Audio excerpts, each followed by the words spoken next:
What is up? I am Kamal Daniels, and it's the Peng Sports Podcast, and it is Thursday. And I'm having a dilemma right now, you all. A moral, principled dilemma that everyone must sit down, take a deep breath, and listen to. I post primarily every Wednesday, right? And like yesterday, I wasn't ready physically. Nothing like mental or anything. I said physically. Nothing major. I was just tired. That was it. Nothing major. And what I was thinking was, yesterday, the reason why I didn't post yesterday was, do I post for consistency or do I post for quality? And I said to myself, I'm going to post for quality, so I'm going to wait a day and post tomorrow. And tomorrow's today, Thursday. So my dilemma is quality over consistency. What would you choose in this scenario?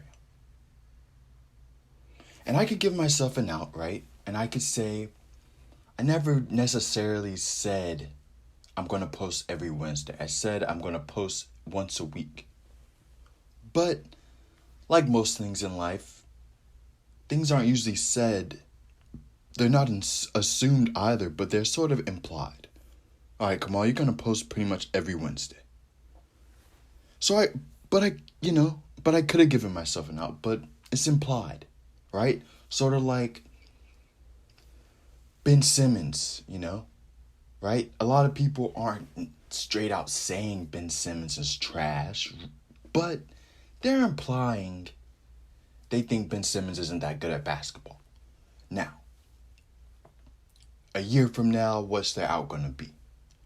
I never said he was trash. I just said he needed a little bit more work on his game because, trust me, Ben Simmons in a year or next year, 3 years, I don't know. But Ben Simmons will be back. And I guarantee people who were not fans of Ben Simmons at this current moment in time, August the 19th, 2021 at 7:20 a.m., are going to be eating their words. But anyways, back to my dilemma. And now that I'm talking about it on the podcast and I'm saying it out loud, I'm starting to see this isn't really a dilemma. I can have the best of both worlds. All I need to do is go to sleep earlier. Instead of going to sleep at 2, I go to sleep at 12 or go to sleep at 11. But it's the 18th episode. No, it's the 18th of August. It's the 19th of August. See, messing myself up. If it was on Wednesday, it would be the 18th. But today's the 19th. 19th of August, but it's the 25th episode of the Peng Sports Podcast. And we've already talked about a number 25, Ben Simmons. So I'm done. 3 minutes and 47 seconds in, and I am done with the Peng Sports Podcast. No, I know. But 25th episode. What's the first thing that comes to mind when you think of 25? Is it Ben Simmons? Is it the 25th of Christmas? The 25th of Christmas. Is it Christmas? December 25th? Is it a perfect square? 5 times 5 equals 25. Perfect square. Is it a specific anniversary? Is it a specific birthday? 25 is a big number. Congratulations on anyone celebrating anything 25. 25 years, 25 days, 25 months, right?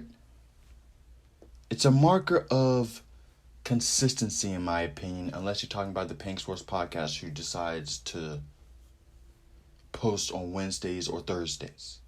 But anyways, if you've been to the gym for 25 days, people started taking you more seriously. Okay, he's actually about this gym thing. She's actually about this gym thing. It's just not a 2-week fad that she was on.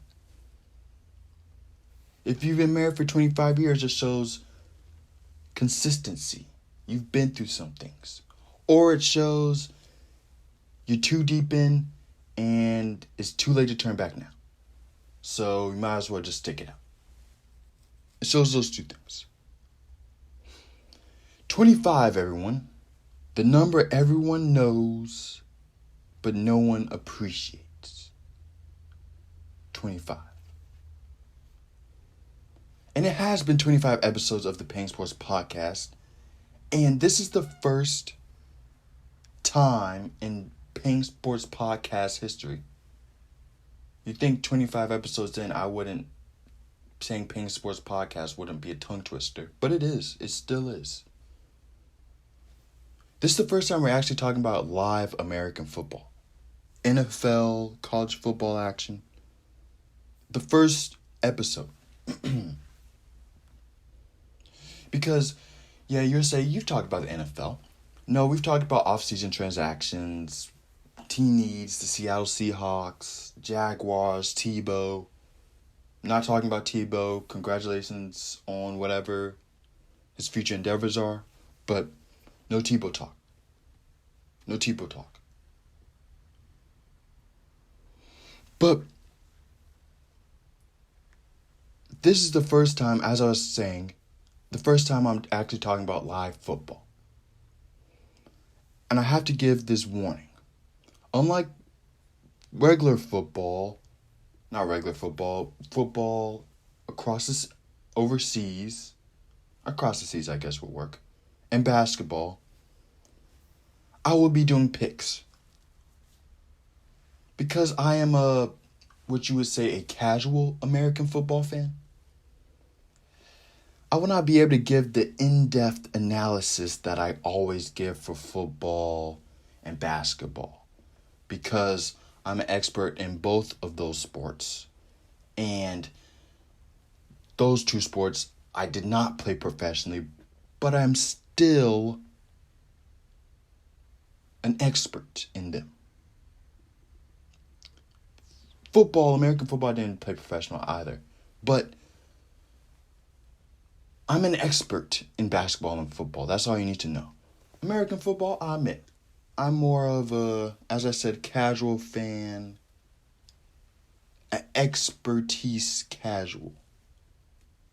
I'm more knowledgeable than regular football fans, but not knowledgeable enough for most experts, if that makes sense. But with this, I'm going to do predictions because it won't get that deep. Because I've realized that the more you analyze a sport, the more difficult it is to make predictions. If that makes sense. Oh, the nuances of the game. Oh, if DeAndre Ayton does this, or if Giannis does this, or Chris Middleton does this. But if he cuts and back screens, if he makes an overlap run consistently, if Raheem Sterling's constantly cutting inside, if Harry Kane makes that run showing deep, if Heung-min Son shows center, there's more nuances that I know to the game. So it's a little bit more difficult to analyze and pick a winner. So that's why I sort of stand back. That's why I say I'm not choosing basketball. Because I know too much. As I said, I'm an expert. Football, I know too much. I just know too much. American football, a casual expert. So predictions are what I'm going to do because I won't say I care less, but there's something in casual fans picking teams than experts picking teams because experts, as I said, tend to overthink it. But the live football I want to talk about, and I watched some preseason. And when I say I watched some preseason, I'm going to say I watched the Jacksonville Jaguars. And I told a Jaguars fan, I'm not a Jaguars fan, just from Jacksonville, not a Jaguars fan. Actual people from Jacksonville aren't Jaguars fans. This is discussion for another day. But I told a Jaguars fan, Brian, a man I've known for over 8 years, a pal, I would say, of mine, I told him to his face. Not to his face, I told him over Instagram. Trevor Lawrence looks good. And you know what this guy tells me? He says this, I don't know, man. I don't know. You know what that sounds like to me? He's scared. No, I'm joking. No. Brian's not scared. What it sounds like to me is the Jaguars have scorned the Jaguars fans so much. When the next guy comes, the next Peyton Manning, the next Tom Brady, or the next whomever comes right through the door, they're still hasty about it. Not hasty about it, they're still unhasty about it. They're a little wavery about it. I don't know, man. I don't know if this will work out. And I just have to say this.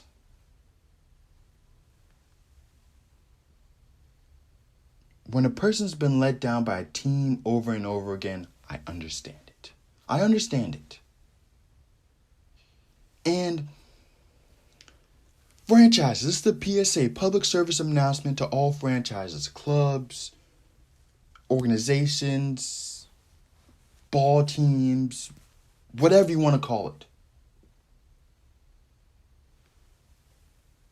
You see what it turns people into. Brian's a good case. Brian, he lives a good life, so I don't have to worry about Brian's mental health. But you see what it turns people into. It turns people into negative Nancys, who have no faith. And when your team is everything in your life, unlike a Brian, unlike a me, Kamal Daniels. Forgot my point. Okay, so unlike Kamal, where if I lived around the Jacksonville Jaguars,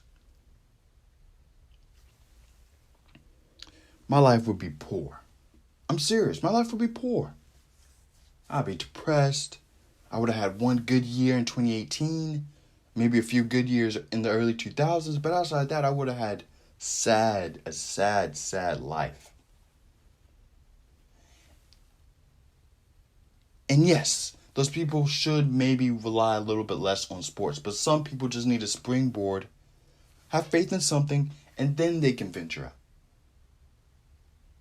Have a happy day, and that makes you more open of a person.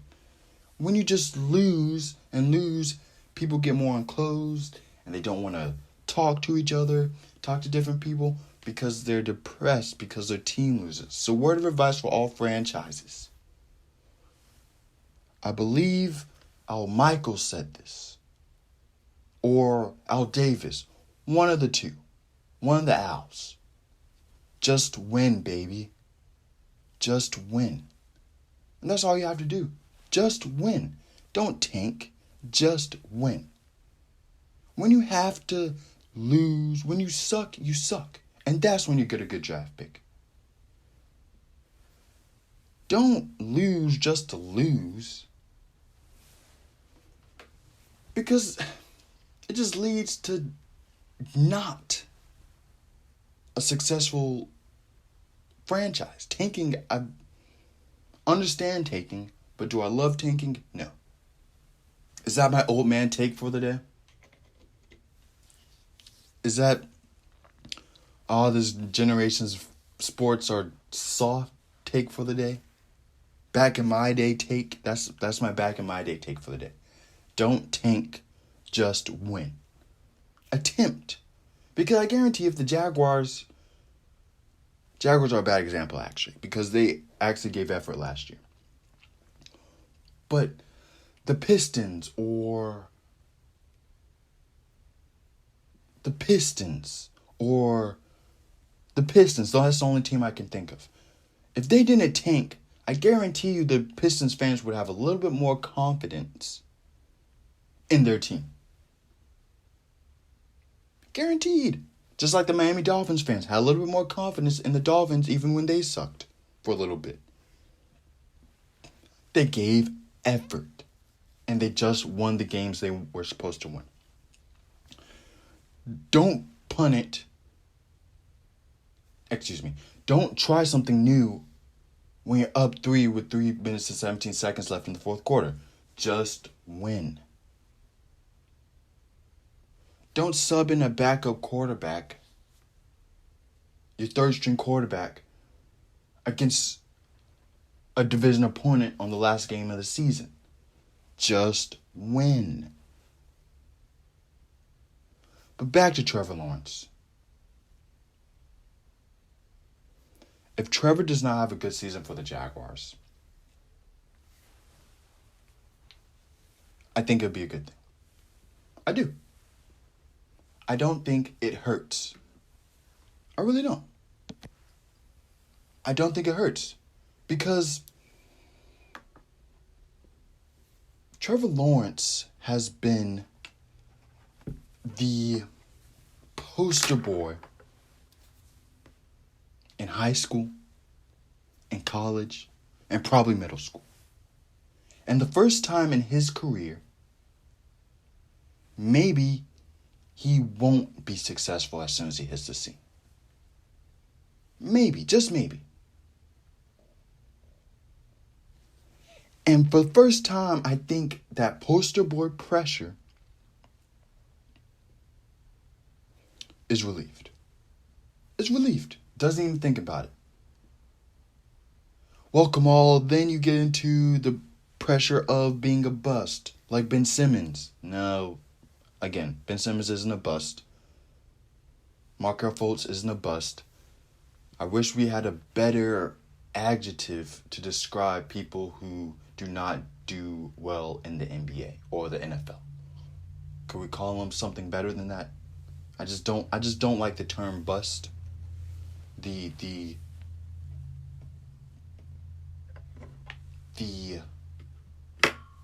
colloquialism. Bust. I don't like flop either. Flop is an Arnold Palmer in South Florida for the people who don't know, just to let you know. So when you go to Miami, don't say an Arnold Palmer. Say, I would like a flop. You're welcome. Peng Sports Podcast, we give knowledge on everything. Traveling, to sports, to life. That's the new slogan. Traveling sports to life, Peng Sports Podcast. But anyways, if Trevor Lawrence doesn't do well in his first season, he won't get labeled the flop. A flop. Because if Sam Darnold, who isn't a bust or isn't a flop, hasn't gone labeled it, he won't get labeled it. So we're good. After the first season, he won't get labeled it. There'll be a few haters. But of course, there's haters even if you win a Super Bowl. Tom Brady still has haters. LeBron James still gets haters. Michael Jordan still gets haters. You're going to get haters no matter what. But if he's not successful at first, ladies and gentlemen, give him some time. Unlike Clemson, he has to adjust. He doesn't have the best of the best of the best of the best. He doesn't have the best receivers in the game. He doesn't have the best offensive lineman. He doesn't have the best defense. He's going to have to figure this NFL thing out. It's going to be a little bit like high school. He probably doesn't have the best players, but it's going to work out. Trevor is going to be good. And as I always say with great players, I am betting with house money. Trevor's not a great player on the NFL level, I will say that, but he was a great college player. And I can only use what I've seen. Again, word of advice for the day, when you're talking about sports. You're playing with house money when you bet on great players. That's why I'm so confident in Ben Simmons.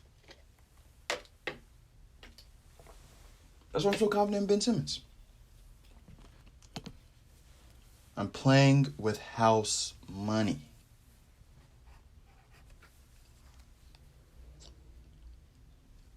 From football with helmets to football with Europeans. Week 1 of the Premier League, of the Prem, English Premier, EPL. I was thinking different ways to say it. The Premier League, the Barclays Premier League, 2021-2022 season. And if I've not said this before, I like to say it now. Football is back, ladies and gentlemen. No more lackluster games. No more practice players playing well. It is back to what we know and what we love. Football. The best thing about week 1 of any league, but specifically the Premier League, because basketball, 83 weeks, so it's a little oversaturated with games. Baseball too. Football, 16 weeks, so now 17 weeks. So it's a little bit more, how do you say, it's more emphasis, more importance on one game, right? So week 1 of the Premier League, they play a good amount of games. You know, I don't know how many games they're playing a season, right? If you include FA Cup and other competitions and other domestic league competitions. So we'll say an average player who's consistently in the squad plays around 30 to maybe 40 games per season, right? So the thing about week 1 of the Premier League is it's just pros with it. If you lost week 1, no problem. It's just the first week. If you won week 1, good. Just got off to a good start. And the first game I want to talk about was the first game of the whole season, honestly. It wasn't the first, honestly. It was the first game of the season. Arsenal versus Brentford. And the big hype was Ivan Toney, can he translate? Well, so far against Arsenal, it looks like he can. It looks like he can. And as I'm talking about Arsenal Brentford, Aaron Ramsdale signs with Aaron Ramsdale signs with Arsenal as we're speaking right now. So Arsenal have a new keeper. I think you jumped in the ship a little fast on Leno, but that's neither here nor there. I'm not an executive. But Ivan Toney, can he translate to the Premier League? And he can, as we saw against Arsenal. He is a very good player. A little Zaha-esque, and I'm not saying that because they both have dreads. Very active. Not the kind of striker that needs to score a goal. He can give an assist. I think a lot of the Brentford players played off the fumes of the crowd first week back. First time in the Premier League in a long time. I think their form is going to fluctuate. I think Ivan Toney will be consistent throughout the whole season. Their goalkeeper is very good as well. So, Brentford. Ivan Toney. He's going to score. I'm not going to give crazy predictions. But I think he can definitely score double-digit goals this season. Right? In the Prem. He's a little Jamie Vardy. He's a little Zaha-esque. You think I'm talking to myself in my head? No, I have little notes in my script. That's why I said yeah. I'm not talking to myself. I'm not crazy. Trust me. But do crazy people say they're not crazy? And Arsenal, I think we have to take it as, I don't think we're looking too much into Arsenal, in my opinion. A lot of people are. They're just in a transition phase, people. It's just a transition kind of thing. It really is, in my opinion. See, here's the thing. A lot of people who may not follow football. The top teams always win. So if I say So the teams who are always good will always be good. The best comp to this is baseball, where it's even more, there's more disparity because different teams will win in baseball. But it's like baseball. The Yankees are almost always going to be good because they have the most money. The Dodgers now are almost always going to be good, right? The Red Sox are always going to be good. It's just how it is because they have the most money. And you constantly see they're the teams in the hunt primarily. And in football, so the Yankees don't really have a lot of rebuilding stages. And when they do, their fans really come at them when they don't realize what's really going on. And football, same way. Arsenal's in a rebuilding stage, and Arsenal fans don't understand rebuilding, in my opinion. Or Premier League fans don't understand the rebuilding process because it's not really in their culture of sports. Because there is no draft. You don't have a bad season and get rewarded over there.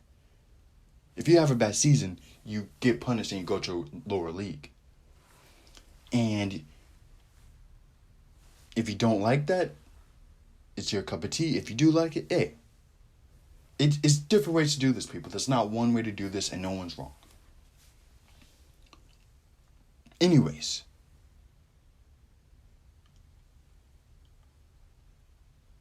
Brentford will not get relegated because they have something called chemistry. And the only thing that beats chemistry is talent. And not enough teams in the Premier League have enough talent to beat the chemistry of Brentford. So, Brentford are not getting relegated. They're not. It takes a lot to beat a well-oiled machine, and a lot of teams do not have the gears or do not have the supplies to break it down.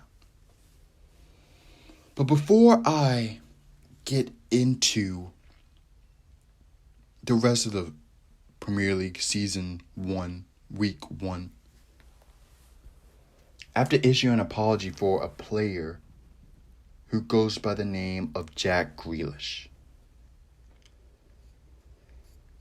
And he has not gotten enough love on the Peng Sports Podcast. Some might say I've been a little critical of Jack Grealish. And Kamal, wouldn't you say it's week 1 of the Premier League? It is week 1. And I have to say he looks ready for the Premier League, for a big team. But Kamal, it's week 1. So why are you changing ship so fast? Because he's shown me in the Euros and he's shown me for Aston Villa that he can do this. I was just blinded by the hate in my eyes. I was blinded. And that can affect you, man. Don't hate, appreciate. Or at least look non-biasedly. You don't have to like someone, but don't have to hate someone. I don't hate Jack Grealish. I just wasn't on the train. I'm going to be honest with you guys. Whenever someone gets overhyped, who hasn't really done a lot, I tend to push back. I tend to do it. And someone who's been hated on too much, I tend to pull them up. And Mason Mount, Jack Grealish's, and if you want me to apologize for Mason Mount, I can apologize for Mason Mount. Mason Mount is going to be, he's going to do a lot better than people expect. A lot of people, I guess, expect him to do worse. I think what's really happened with Mason Mount is a lot of people saw the Euros and they got scared. They're starting to think, oh, Mason Mount may not have as good of a season because he did all that. No, they're getting scared because they realize they overhyped him a little too much. But Mason Mount's going to have a really good season. Believe that. But anyways, I apologize, Jack Grealish. You look well suited at Manchester City. What does not look well suited is the light blue jerseys that Puma supplied you all with. I don't know who to call on that. The light blue jerseys do not work. They don't. The sky blue, all sky blue. It's not the sky blue tops. It's not the sky blue shorts. It's not the sky blue socks. It's the all sky blue together. If you wore a sky blue top, white shorts, light blue socks, I would have been fine with it. Cool with it. Personally, I like when Manchester City wears the light blue tops, white shorts, white socks. That's my thing. I didn't even mind that one year when Nike decided, I believe it was the last year Nike even sponsored them, where Nike wore light blue top, white shorts, navy blue socks. I like that. It's the all light blue that hurts me. Even, I remember some seasons back, they had light blue socks with, it was a striped light blue and white socks. Cool with that. But it's the all light blue that hurts me. They have a very strong top. That's what she said. They have a very strong top. But the all sky blue is poor, man. I need white shorts and white socks. That's what I need. White shorts, white socks. Of course, Manchester City started out slow against Tottenham. They'll get it back. They will be right behind the champions of the Premier League, Liverpool. My champions, my predictions. Who rolled to a smooth 3 points. I am hoping Sadio Mane can get himself a goal sooner or later. Mo Salah did what Mo Salah does. Firmino does what Firmino does. Who else scored? It was 3-0. Firmino, Salah. Someone else scored. The first goal. But smooth 3 points. Manchester United, 5-1. Pogba, 3 assists. Man, I had 4 assists. I should fact check this, shouldn't I? Anyways, Pogba, great game. And I just want to say this. The Premier League, you aren't slick. I see what you're doing. You're not slick. You're not slick at all. You're not. You're not. And I don't appreciate what you're doing. I'll get to it. But anyways, let me talk about Manchester United's schedule. Manchester United have a pretty easy schedule. They don't play a Big Six side or a big side. Not a Big Six. The Big Six, I saw a video on YouTube. I didn't watch it, but it says, is the Big Six still around? And it sort of isn't. There's just big clubs now. Anyways, they don't play a big club until October. And they don't play a title contender, a serious title contender, until the end of October. They play Everton and I believe Leicester at the beginning of October. And then they play Liverpool at the end of October, October 26th. Right? So what they're doing is, because early in the season, right, they need talking points. Because like basketball and like baseball, at the beginning of the season, first 10 games, like, okay, the Blue Jays are 10-0, but you still have 152 games left. You know, the Sacramento Kings are 8-2. Okay, you still have, well, this year maybe, I think they're playing 82 this year. But this year, yeah, you still have 72 more games left. Like, cool, but we still got a long time to go. Same thing with the Premier League. Brentford's top of the league, but you still got a boatload of games to go. A boatload of games to go. Right? And 3 points doesn't win you anything. If you score 3 points in the Premier League, you're getting relegated. Anywho, back to the scheduling. The scheduling, they're going to make Manchester United top of the league because they have a fairly easy schedule. They may go undefeated until they play Liverpool, right? But Arsenal play Brentford, and that's a tough game. I don't care what team you are. Team just promoted in like 75 years, right? Arsenal rebuilding, height and atmosphere. Arsenal's a young team. It was sort of, it may have not been obvious, but they set it up like that. They knew what they were doing. They didn't put Manchester United there against Brentford. Because they know what would have happened. They didn't put City. They didn't even put Spurs there. They put a perfect team, Arsenal. God, they were salivating at the glance when they saw Brentford come up and they saw Arsenal in the state they're in. You're not slick, Premier League. But you see Arsenal, they play Manchester City and they play Chelsea. And then at the end of September, before Manchester United even play a big side, not even before they play a title contender, before they play Everton, they have the North London Derby. Brentford, heightened atmosphere, Manchester City, Chelsea, and the North London Derby at the end of September. That is piss poor. It's not piss poor, it's smart. It's entertainment. But they know what they're doing. They're going to have talk about Arsenal. Oh, they may get relegated. They have to because they had such a tough schedule. And then Manchester United is going to be the story. Oh, they may win the league because they have such an easy schedule. I know what you're doing. You're not slick. I grew up in the United States of America where the NFL is the best at manipulating schedules. And I also play a lot of FIFA where I see this is weird how we're playing Manchester United, Liverpool, City all in 3 weeks when you could have spaced it out.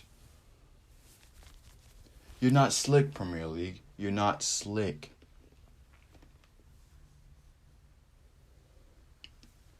Remember, these are the headlines. Manchester United is great. Arsenal suck. That's going to be it. But is Manchester United going to be good this year? Are they going to be great? Because Varane is a really good player. And I don't know if I've said this in other podcasts, but let me say this. The importance of Sergio Ramos to Rafael Varane's career is very important. Very important. You're Varane, get right here. You're Varane, get right here. You're Varane, push up. You're Varane, stay right here. Stay behind me. I'm going to push up. Varane, do this, do that. You see in the French national team where Varane looks very talented in France, in Les Bleus. He looks very good, but he looks a little confused with Laporte with him.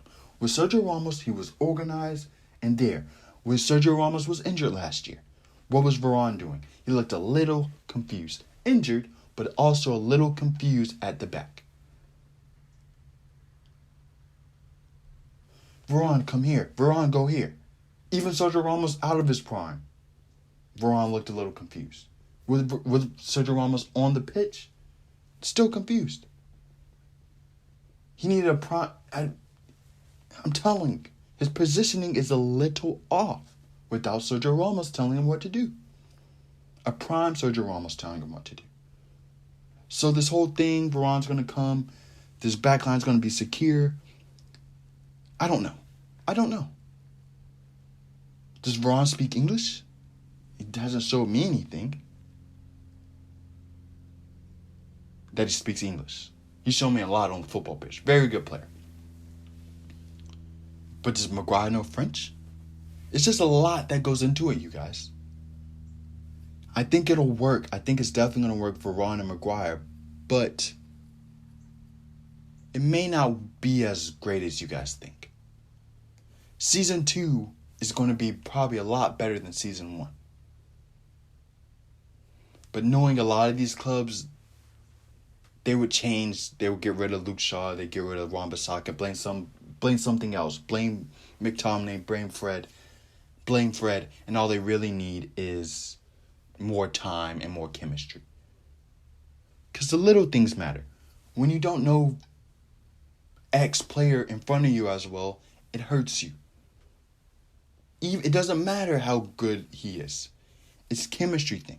Do not jump ship, Manchester United, on anybody in that backline or McTominay or Fred or Pogba. Because it's just going to take time. It may not work as soon as possible. After sneak this in here, Everton, good win against Southampton. 3 points, 3-1. Good comeback victory. Congratulations, Everton. Still some transfer rumors going on. I talked about Aaron Ramsdale going to Arsenal. Congratulations to him. Sheffield United got relegated last year, so to be back in the Premier League, congratulations. Tommy Abraham goes to Roma. That's not really a rumor. It's completed. And this isn't, I guess, a big deal to a lot of people. Maybe Roma fans, maybe Chelsea fans. But in the whole aspect of football, is Roma going to complete for a Serie A? Maybe Champions League position, potentially. Is Chelsea going to really miss Tommy Abraham? I don't think so. So the full footballing landscape of everything won't change. But it's a big deal to Tommy Abraham. Tammy. How do you pronounce his name? It's Tammy. Tammy. It's not Tammy. It's Tommy Abraham. That's how they pronounce it in England, at least. His whole life, he's known Chelsea. Not his whole life, but most of his life, he's known Chelsea.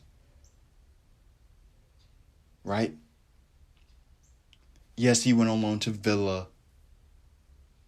But most of his professional footballing life and most of his skills, I think, have come from Chelsea. And it's probably a very difficult time for Tommy. For Tommy. Because Chelsea would have kept him if he wanted to stay.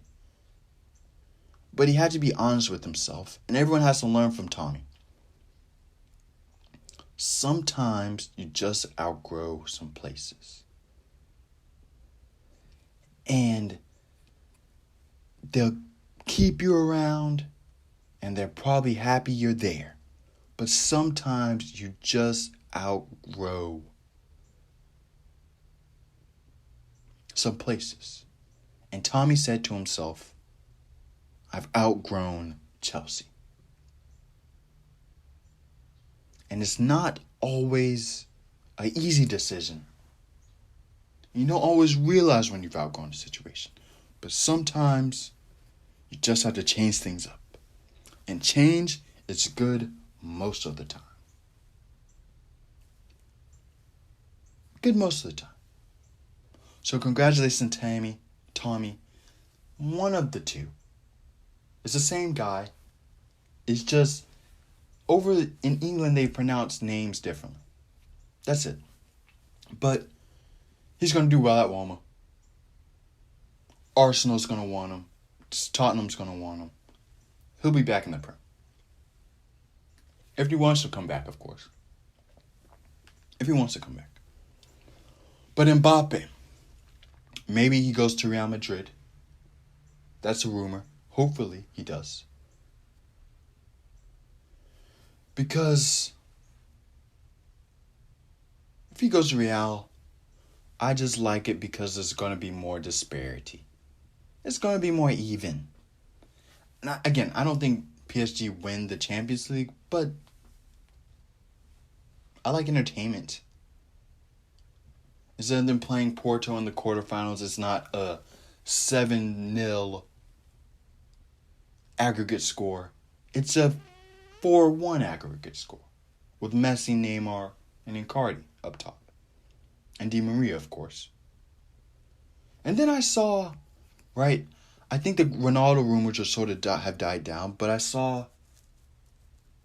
if Real Madrid acquire Mbappe, PSG will try to get Pogba and Ronaldo. Again, the Ronaldo things have died down, but I don't necessarily doubt the Pogba rumors. If Mbappe decides to leave, I don't think he'll leave, but I think this is why you have financial fair play. So this kind of stuff doesn't really happen. It was a good rule, just the people running it weren't enforcing it that well. Because again, this is entertainment, man. Entertainment. Pogba to PSG, maybe. Mbappe to Real Madrid, maybe. Maybe. From the gridiron to the pitch, now to the hardwood. WNBA, baby. WNBA. I have to check this, actually. Did the Liberty win yesterday? I remember there was only one game yesterday, if I'm not mistaken. WNBA. It's getting hot. I'm going to check. Give me a second. Yes, the Liberty beat the Storm yesterday. Congratulations to the Storm on winning I forget the name of it. But they won a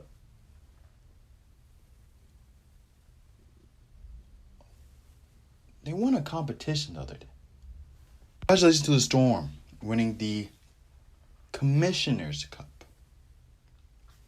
And some of these Premier League teams and some of these, not Premier League teams, just European teams clubs can learn from the Storm. The Storm probably will not win a WNBA title again this year. They can. They have a lot of ballers on their team. But I think I'll give my final predictions at the end of this segment. But they can learn a lot. I don't think the Storm think they're going to win this championship this year. So they're saying, let's go all in on this Commissioner's Cup. Sometimes just winning a FA Cup or winning a Commissioner's Cup in this case is better than having a good run in the playoffs. Winning something, getting your hardwood on something, is better than just... It's just better. It's better than having a moral victory. Sometimes having a physical victory is better. Especially when you have a down season. Yeah, we didn't have a good season this year, but we still got the Commissioner's Cup. You know, it's just a thought. I definitely think they should have a cup in the middle of the basketball season. 100%. Determine who gets home field in the finals, like baseball. 100%. 100%. But to recap the WNBA news, Suns beat the Lynx on Tuesday. It was Tuesday or Wednesday. But Suns beat the Lynx. These are all the most recent games. The 5th-seeded Wings in the West beat the 2nd-seeded Sky in the East. Good night for the Wings, because the Fever, who have the worst record in the league, beat the Mercury, who are 4 games ahead of the Wings. So the Wings need to win every game, and they need the Mercury to lose some more. Aces beat the Mystics. Sparks beat the Dream. And I think you have a much better argument in the WNBA if you were to say that the Western Conference is better than the Eastern Conference. I think you have an argument there. See, the Sparks, who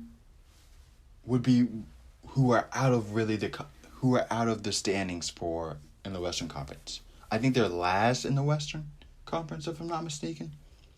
There would be 1 game off contention to make the playoffs in the Eastern Conference. And they're currently last in the West. So, yeah. But we're starting to see the teams who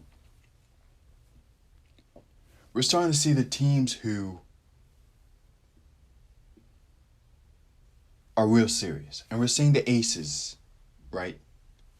I think they won 2 straight. They're undefeated from the Olympics. The Sun, undefeated coming off the Olympics. We're seeing those 2 teams rise to the top.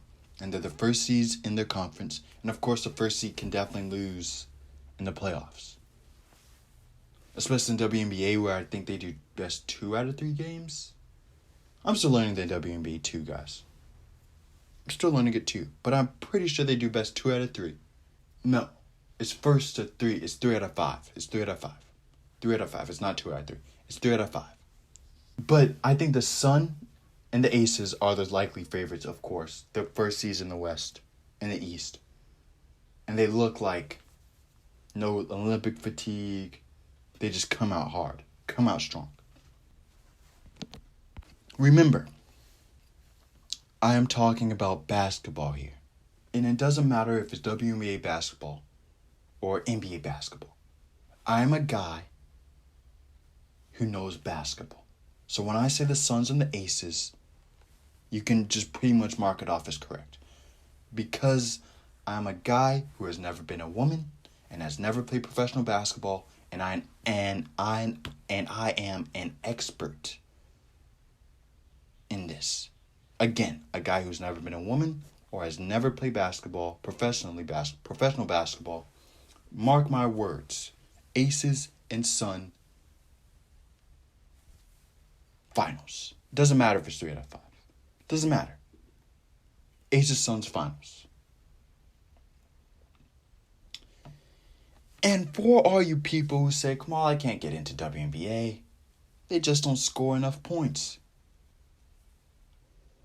Well, let me tell you this. They play 10-minute quarters, so of course they're going to score less points.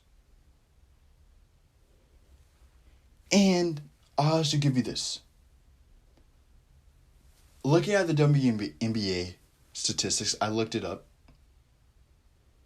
And I added up all the scoring averages of each team. The scoring averages of each team is on the WNBA website. And this was taken Tuesday or Wednesday early morning. So it could have fluctuated a little bit with the sun, with the Mercury, with the Storm and the Liberty, but it's about the same. So the average NBA team scores 81.4 points per game, right? Which is equal to about 2 points per minute. 2.04 points per minute, right? And again, I added up all the averages, but I got the numbers from WNBA.com. So, of course, there's probably some error, a little slight percent error in those calculations. And then I went to the WNBA, basketballreference.com, and looked up the averages for each NBA team. And yeah, they probably had the averages somewhere. I just didn't look hard enough. But I added up all the average points from Basketball Reference each team scores. Add them all up together. And in the NBA, they average 112.1 points per game.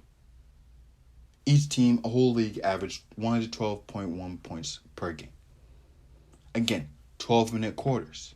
So, 112 divided by 48, 2.3 points per minute is what eats around the average of what each team scores in the NBA. So if you're telling me the reason why you don't watch WNBA basketball is because they score less, you're right. But it's by literally 0.3. They score 0.3 points more than women. 0.3. Not 3, not a whole 3 points more. Not even 1 point more. 0.3 points more. And again, there's percent error in the a small one, but a percent error. So it's probably a little less. It's probably 0.29, 0.28.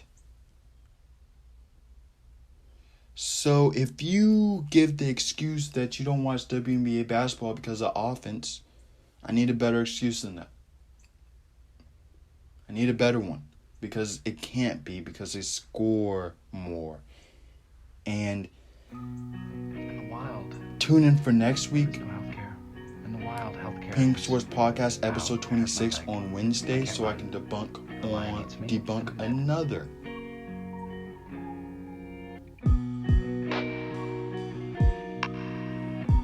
myth about the WNBA. may talk about dunks. Because everyone wants to talk about dunks, lower the rim and stuff. Anyways. Thank you. This is Kamal Danis. This is the Peng Sports Podcast. Be safe, but don't be scared. Alright? Be safe, but don't be scared. This is Kamal Danis once again. Thank you for listening. Have a great